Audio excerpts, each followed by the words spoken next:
In today's video, I'm going to teach you how to edit on Adobe Acrobat. First, open Adobe Acrobat. You can use the desktop app or Acrobat online in your browser. Either way, you'll land on the home view. If you're using the app, make sure you're signed in so your tools are available. From the home display, choose the PDF you want to work on. You can click it from your recent list. Use the open button to browse your computer or cloud storage, or drag and drop the file right into Acrobat. Give it a second to load so Acrobat can analyze the layout. Once your PDF is open, look for the Edit PDF option. Depending on your version, you'll see it in the right-hand toolbar, in the top Tools area, or under the Main Tools tab. Click Edit PDF.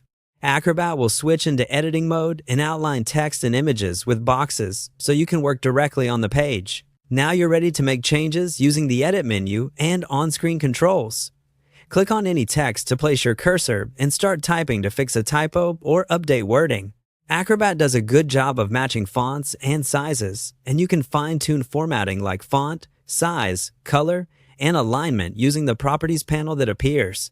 If a paragraph doesn't flow the way you want, drag the blue handles on the text box to resize it, or move the box to adjust layout.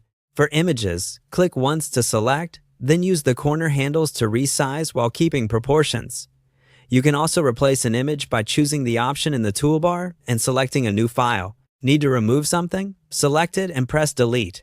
If your PDF was made from a scan and the text isn't editable yet, look for the option to recognize text. Acrobat will run text recognition, so you can edit it like regular text. Keep in mind that secured or permission-restricted PDFs might limit editing. If you see a lock icon or a message about restrictions, you'll need the proper permissions to proceed. As you work, use Undo if something doesn't look right, and zoom in for precision when aligning elements. For clean, professional results, nudge objects with your arrow keys, and keep an eye on alignment guides that appear as you move items around. And that's it. You opened Acrobat, selected your PDF from the home view, clicked Edit PDF, and used the Edit tools to update text and images with confidence. When you're happy with your changes, save your file so your edits are preserved and you're ready to share or print.